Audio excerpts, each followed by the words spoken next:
क्या hyper conjugation distance independent effect है? क्या हाइपर कंजुगेशन में CD या CH बॉन्ड की स्ट्रेंथ इंपॉर्टेंट रोल प्ले करती है? ये मेटा पोजीशन से हाइपर कंजुगेशन वर्क क्यों नहीं करता? Welcome to hello organic. मैं अनुराग जोशी और इस टाइटल वीडियो को इस तरह से डिजाइन किया गया है ताकि आप इस टॉपिक को बेसिक से एडवांस लेवल तक सीख सकते हो या फिर मेरे साथ रिवाइज कर सकते हो। तो जुड़े रहिएगा इस वीडियो में मेरे साथ। मिलते हैं एक छोटे से इंट्रो के बाद।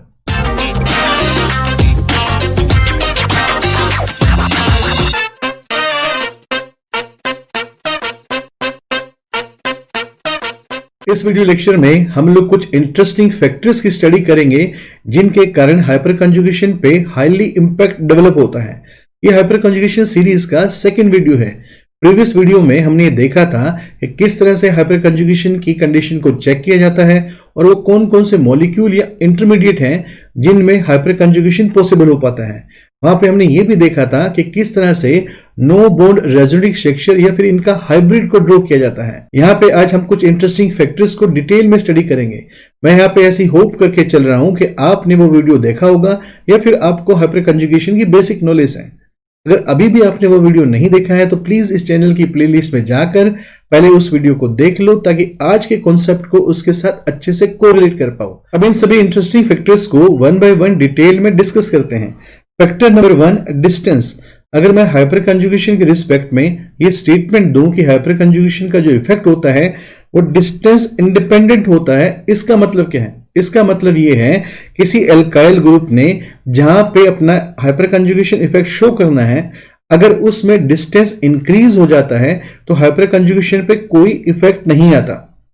अगर हम इंडक्टिव इफेक्ट के वीडियो को रिकॉल करें तो वहां हमने देखा था कि जो इंडक्टिव इफेक्ट होता है वो डिस्टेंस के इनवर्सली प्रोपोर्शनल होता है, यानी कि जैसे जैसे डिस्टेंस इंक्रीज होता है इंडक्टिव इफेक्ट जो है डिक्रीज हो जाएगा, भले ही वो प्लस आई हो या भले ही वो माइनस आई हो। बट हाइपर कंजुगेशन का जो इफेक्ट होता है वो कभी भी डिस्टेंस पे डिपेंडेंट नहीं होता, यानी नॉट इफेक्टेड बाय डिस्टेंस। अब इसका मतलब क्या है? इसको हम इस एग्जांपल से बहुत आसानी से समझ सकते हैं। यहां पे मेरे पास दो तरह के कार्बोकेटायन है और दोनों में सबसे बड़ा डिफरेंस ये है कि इसमें मिथाइल जो है वो पैरा पोजीशन पे है जबकि इसमें मिथाइल जो है ऑर्थो पोजीशन पे है।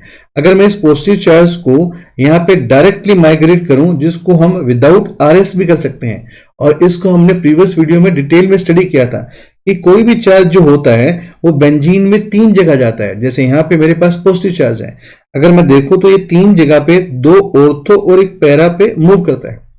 इसी तरह से यहाँ पे 2 ऑर्थो और 1 पैरा पे ये पॉजिटिव चार्ज मूव करेगा।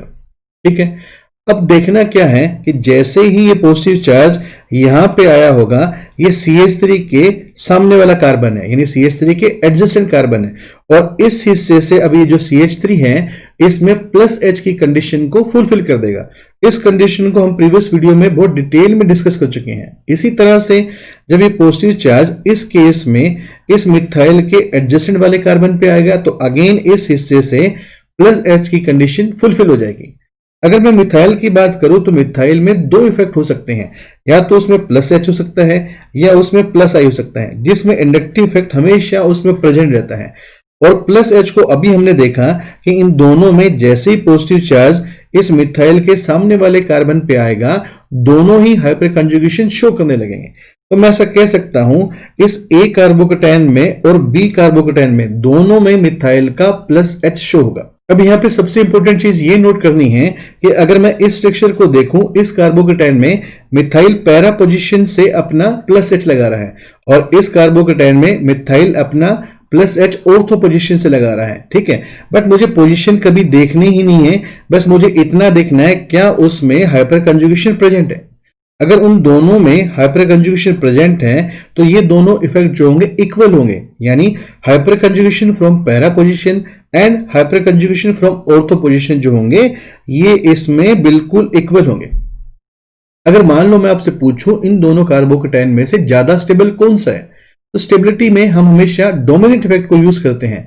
अगर मैं +H का +I के साथ कंपैरिजन करूं तो ये हमको पता है कि जो +H इफेक्ट होता है ये +I से डोमिनेट होता है। अब डोमिनेट क्यों होता है? डोमिनेट इसलिए होता है इंडक्टिव इफेक्ट में हम सिर्फ सिग्मा बॉन्ड के इलेक्ट्रॉन में पोलैरिटी डेवलप करते हैं, जबकि +H में हम कार्बन और हाइड्रोजन का सिग्मा बॉन्ड ब्रेक करते हैं। इसलिए ये जो इफेक्ट होता है वो इंडक्टिव इफेक्ट पे ज्यादा डोमिनेट होता है। बट इस एग्जांपल में सबसे खास बात यह है कि दोनों हाइपर कंजुगेशन शो कर रहे हैं और दोनों का हाइपर कंजुगेशन का इफेक्ट इक्वल है। इसका मतलब इन दोनों की स्टेबिलिटी को मैं प्लस एच के बेस पे डिसाइड नहीं कर सकता। अब मुझे इस एल्काइल ग्रुप का सेकंड फैक्टर देखना पड़ेगा, सेकंड इफेक्ट देखना पड़ेगा, क्योंकि मिथाइल ग्रुप जो है वो प्लस एच के साथ साथ प्लस आई इफेक्ट शो कर सकता है। प्लस एच इसमें टाई आ गया। अब मैं देखूंगा प्लस आई इफेक्ट, और प्रीवियस वीडियो में हमने देखा है कि जो इंडक्टिव इफेक्ट है वो डिस्टेंस के डिपेंडेंट है, यानी डिस्टेंस के इनवर्सली प्रोपोर्शनल होता है। डिस्टेंस बढ़ेगा तो इंडक्टिव इफेक्ट डिक्रीज हो जाएगा। यहां पे ये ऑर्थो पोजीशन से इंडक्टिव इफेक्ट लगा रहा है और यहां पे पैरा पोजीशन से इंडक्टिव इफेक्ट लगा रहा है।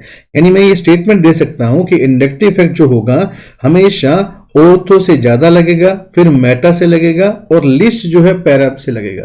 यानी ये मुझे हमेशा ध्यान में रखना है कि ऑर्थो पोजीशन पे इनमें गैप कम होने के कारण इंडक्टिव इफेक्ट ज्यादा लगेगा और पैरा में इंडक्टिव इफेक्ट सबसे कम होगा। जैसे अगर मैं इस केस को कंसिडर करूं और मिथाइल के प्लस आई की बात करूं तो यहां पे जो डिस्टेंस है वो ज्यादा है, और अगर मैं इस केस को कंसिडर करूं इस मिथाइल का जो प्लस आई जो है वो नजदीक से लग रहा है, यानी इन दोनों में होगा तो प्लस आई दोनों में, तो मैंने यहां पे लिख लिया कि दोनों में ही प्लस आई होगा, बट ऑर्थो पोजीशन पे नजदीक होने के कारण ये मिथाइल इस पे स्ट्रॉन्ग प्लस आई लगा पाएगा। यहां तक करेक्ट है। अब इसकी स्टेबिलिटी की बात करते हैं। चूंकि इसमें प्लस एच चला गया टाई और ऑर्थो वाले में प्लस आई जो है डोमिनेट होने के कारण अब इन दोनों में से जो कार्बोकेटायन बी होगा वो ज्यादा स्टेबल होगा। फैक्टर नंबर सेकंड, अगर मान लो मेरे पास कहीं भी कार्बोकेटायन दिया गया है और इस कार्बोकेटायन में एल्काइल ग्रुप जो है उसकी मेटा पोजीशन में प्रेजेंट है, तो ऐसी कंडीशन में वो एक दूसरे को हाइपर कंजुगेशन से इफेक्ट नहीं कर सकते। अब इसका मतलब क्या है? इसका मतलब ये है, इस एग्जांपल में इस कार्बोकेटायन के रिस्पेक्ट में मिथाइल ग्रुप जो है इसकी पैरा पोजीशन पे है और इस कार्बोकेटायन के रिस्पेक्ट में ये मिथाइल ग्रुप इसकी मेटा पोजीशन पे है। और फैक्टर सेकंड ये कहता है कि अगर कार्बोकेटायन और कोई एल्काइल ग्रुप एक दूसरे की मेटा पोजीशन पे है तो ये हाइपर कंजुगेशन से इस पे कोई इफेक्ट नहीं डाल पाते। ऐसा क्यों है? ऐसा इसलिए है, अगर इस पॉजिटिव चार्ज को मैं रिंग के अंदर माइग्रेट करता हूं, ये जो चार्ज होता है 3 जगह पे जाता है, ये 2 ऑर्थो जगह पे जाता है और 1 पैरा जगह पे जाता है। इसी तरह से ये जो चार्ज है इन 2 जगह के साथ साथ यहाँ पैरा पोजीशन पे आता है। अगर मैं इस हिस्से को देखूं तो यहाँ पे पॉजिटिव चार्ज इस मिथाइल के एडजेसेंट वाले कार्बन पे है, और प्रीवियस वीडियो के साथ साथ इसी वीडियो में हमने देखा है कि अगर पॉजिटिव चार्ज के एडजेसेंट वाले कार्बन पे कोई ऐसा एल्काइल ग्रुप प्रेजेंट है जिसके पास अल्फा एच हो और वो अल्फा एच हाइपर कंजुगेशन में काम आ सकते हो। अब ये अल्फा एच क्या होते हैं, किस तरह से फाइंड आउट करते हैं, इसको हमने प्रीवियस लेक्चर में बहुत डिटेल में स्टडी किया है। अगर इस कार्बोकेटायन के रिस्पेक्ट में बात करूं तो ये हमारे पास अल्फा कार्बन होता है, ये sp3 होना चाहिए और इसके पास कम से कम एक हाइड्रोजन या उसका आइसोटोप होना चाहिए। इसका मतलब ये है इस पॉजिटिव चार्ज के रिस्पेक्ट में ये मिथाइल ग्रुप जो है हाइपर कंजुगेशन की कंडीशन को फुलफिल कर रहा है। अब देखो सेकंड नंबर का ये जो कार्बोकेटायन है इसमें पॉजिटिव चार्ज जो है कभी भी इस मिथाइल के सामने वाले कार्बन पे आएगा ही नहीं, इसलिए ये जो मिथाइल होगा अब इस पॉजिटिव चार्ज पे कभी भी अपना प्लस एच ऑपरेट नहीं कर पाएगा। अब मैं दोबारा से पूरी स्टेटमेंट को रिपीट कर रहा हूं, अगर कोई भी कार्बोकेटायन किसी एल्काइल ग्रुप के साथ जिसमें अल्फा हाइड्रोजन हो जो हमारे हाइपर कंजुगेशन में काम आ सकते हो, अगर एक दूसरे की मेटा पोजीशन पे हैं तो वो एल्काइल ग्रुप कभी भी अपना प्लस एच को इस कार्बोकेटायन पे ऑपरेट नहीं कर पाएगा। इसका मतलब ये है, अगर मैं CH3 ग्रुप के रिस्पेक्ट में यहां स्टेटमेंट दूं तो मैं कह सकता हूं कार्बोकेटायन जो A है इसमें हाइपर कंजुगेशन ऑपरेट होगा जबकि B में ये ऑपरेट नहीं होगा। अगर मिथाइल के सेकंड फैक्टर की बात करें तो मिथाइल में प्लस आई इफेक्ट भी होता है। प्लस आई तो इसमें भी होगा, प्लस आई तो इसमें भी होगा, क्योंकि प्लस आई तो सभी जगह से होता है। अगर मैं प्लस आई की बात करूं तो इन दोनों में से प्लस आई किसका ज्यादा होगा? इस मिथाइल का ज्यादा होगा, क्योंकि ये मेटा पोजीशन पे है, ये पोजीशन इस पैरा पोजीशन के कंपैरिजन में ज्यादा नजदीक है। तो अपने ऐसा लिख देते हैं कि यहाँ पे इस बी वाले का प्लस आई इफेक्ट जो है ज्यादा है क्योंकि मिथाइल नजदीक है। अब देखो इसकी स्टेबिलिटी क्या आएगी, इसमें जो प्लस एच है वो इसकी स्टेबिलिटी बढ़ा रहा है जबकि इस केस में प्लस एच एब्सेंट है। इंडक्टिव इफेक्ट जो है वो इसकी स्टेबिलिटी बढ़ा रहा है, यानी इन दोनों से उल्टा रिजल्ट आ रहा है। हाइपर कंजुगेशन कहता है A will be more stable, inductive effect कहता है B will be more stable. तब क्या करेंगे? तब हम इसका प्रायोरिटी ऑर्डर देखेंगे। अभी हमने इसी वीडियो में डिस्कस किया है कि कहीं भी प्लस एच के साथ साथ अगर प्लस आई प्रेजेंट है तो प्लस एच इफेक्ट जो होता है वो डोमिनेंट होता है। वो जो रिजल्ट दे रहा है हमको उसी रिजल्ट को फाइनल मानना है। इसका मतलब इन दोनों में से जो कार्बोकेटाइन ए है उसमें प्लस एच के कारण स्टेबिलिटी इंक्रीज हो रही है और ए कार्बोकेटाइन जो होगा वो बी से ज्यादा स्टेबल हो जाएगा। Factor number third, bond strength of CH and CD bond. अगर मैं CH और CD बॉन्ड की स्ट्रेंथ को आपस में कंपेयर करूं तो जो CD बॉन्ड होता है इसमें हेवियर आइसोटोप होने के कारण इसकी जो बॉन्ड स्ट्रेंथ होती है वो CH बॉन्ड से ज्यादा होती है। इसका मतलब क्या है? इसका मतलब यह है कि CD बॉन्ड को तोड़ने के लिए मुझे ज्यादा एनर्जी देनी पड़ेगी, यानी इनको आपस में सेपरेट करने के लिए मुझे ज्यादा एनर्जी देनी पड़ेगी क्योंकि ये स्ट्रॉन्ग बॉन्ड है और ज्यादा एनर्जी देने के कारण ही इसकी जो बॉन्ड डिसोसिएशन एनर्जी होगी वो CD बॉन्ड की ज्यादा हो जाएगी। और हाइपर कंजुगेशन में हमने प्रीवियस वीडियो में देखा था कि जो हाइपर कंजुगेशन होता है इसमें कार्बन हाइड्रोजन का या फिर कार्बन ड्यूटेरियम का सिग्मा बॉन्ड ब्रेक होता है और ये वो हाइड्रोजन या ड्यूटेरियम होता है जो अल्फा कार्बन पे प्रेजेंट होता है। इसका मतलब ये है कि अगर मुझे कहीं भी CH बॉन्ड को तोड़ के हाइपर कंजुगेशन ड्रॉ करना है या फिर CD बॉन्ड को तोड़ के हाइपर कंजुगेशन ड्रॉ करना है तो मॉलिक्यूल के रिस्पेक्ट में CH बॉन्ड को तोड़ना उसके लिए ज्यादा फिजिबल होगा क्योंकि उसमें उसको कम एनर्जी की रिक्वायरमेंट होगी। तो इसका मतलब यह है अगर मैं प्लस एच की इफेक्टिवनेस की बात करूं तो जो प्लस एच होगा उस वक्त ज्यादा इफेक्टिव या ज्यादा बेटर लग पाएगा जब आप CH बॉन्ड को ब्रेक कर रहे हो क्योंकि CH बॉन्ड की स्ट्रेंथ जो है वो कम है और CD के कंपैरिजन में ये बॉन्ड जल्दी टूट के जल्दी इफेक्टिव हाइपर कंजुगेशन को लगा पाएगा। करेक्ट है। अब इसको हम इस एग्जांपल से समझते हैं। इस एग्जांपल में मेरे पास दो तरह के कार्बोकेटाइन है। अगर इस कार्बोकेटाइन के कार्बन के रिस्पेक्ट में बात करूं तो ये बनेगा इसका अल्फा कार्बन जो कि sp3 है और इस पे कम से कम एक H प्रेजेंट है, यानी कि इन तीन तरीके से या तीन कंडीशन को फुलफिल करके मैं ये कह सकता हूं कि ये A नंबर का कार्बोकेटाइन हाइपर कंजुगेशन शो कर सकता है।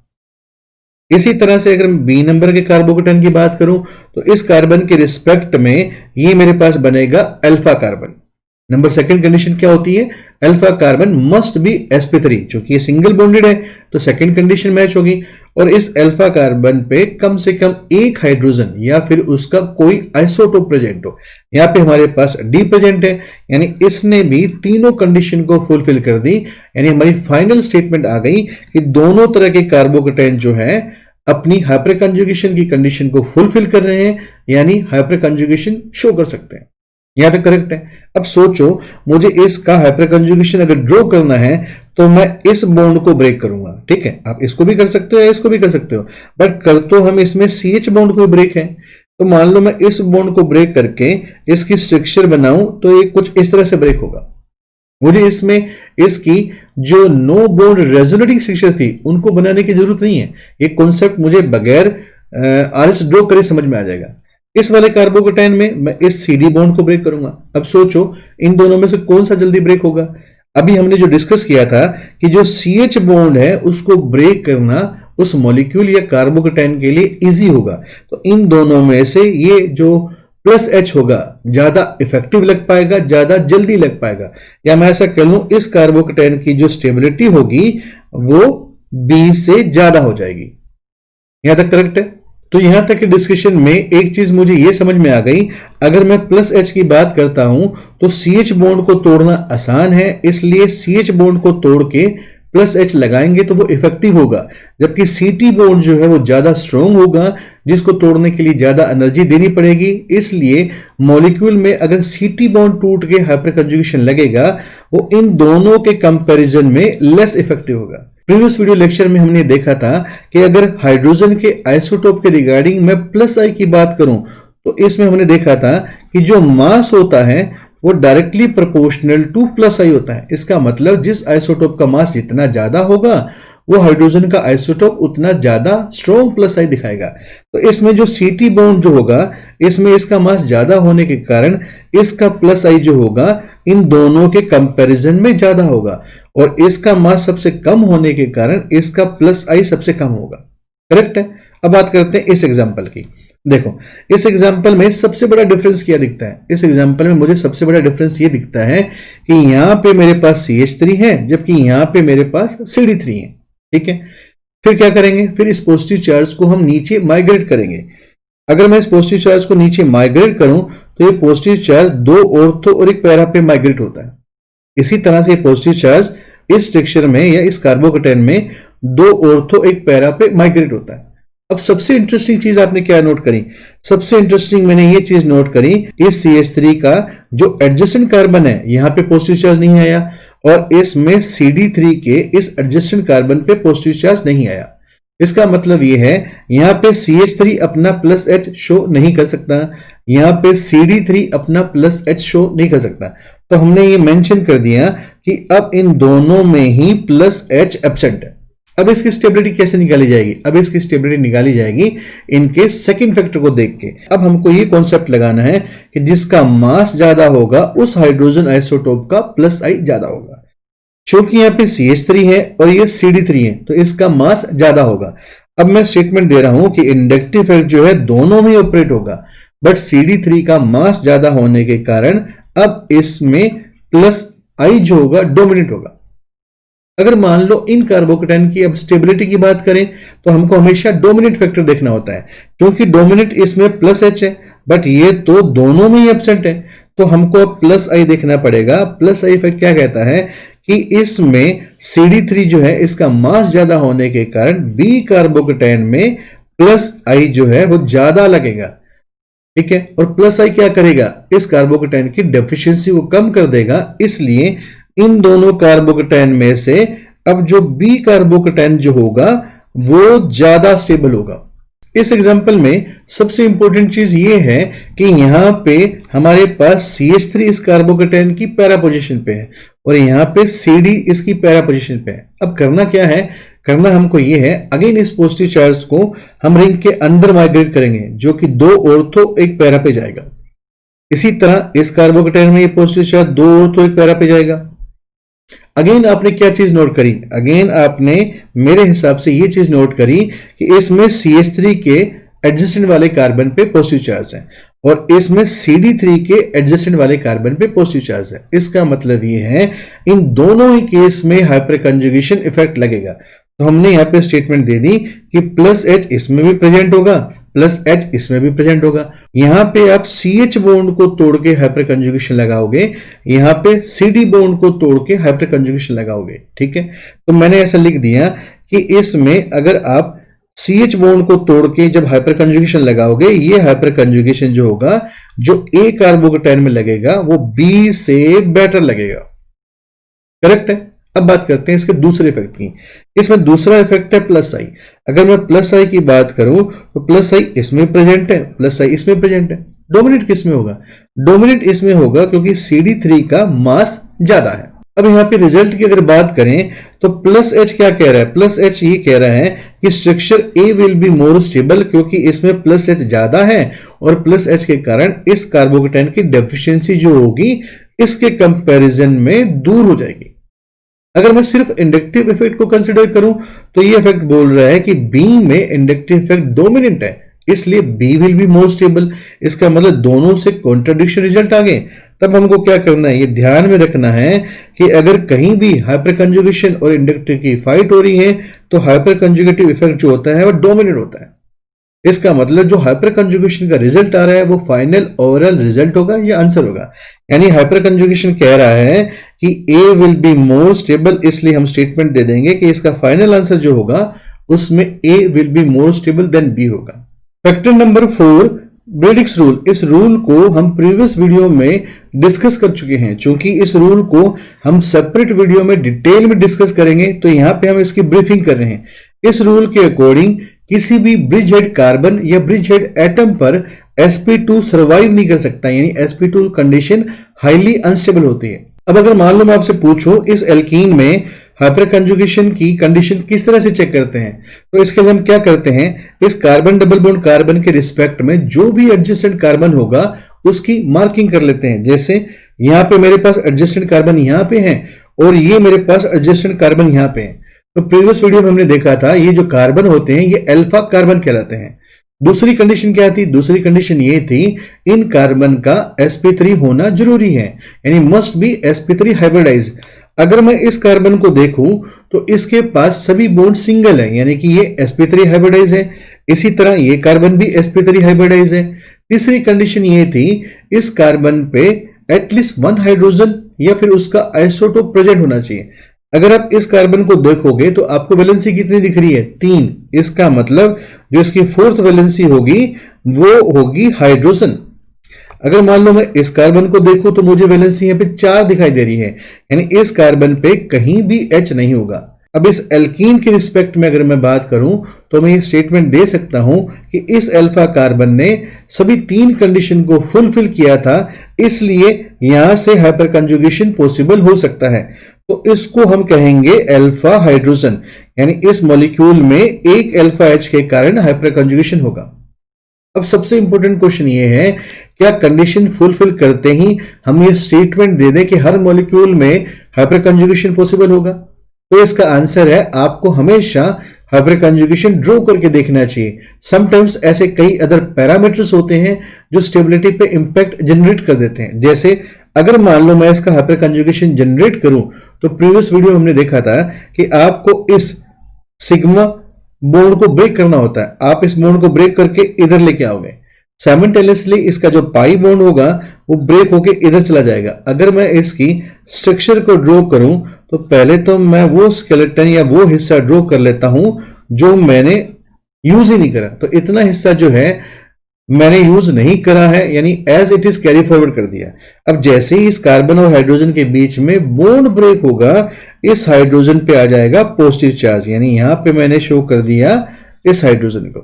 ठीक है, दूसरा क्या होगा, इन दोनों कार्बन के बीच में यहां पे बन जाएगा नया पाई बॉन्ड, तो मैंने यहां लगा दिया नया पाई बॉन्ड।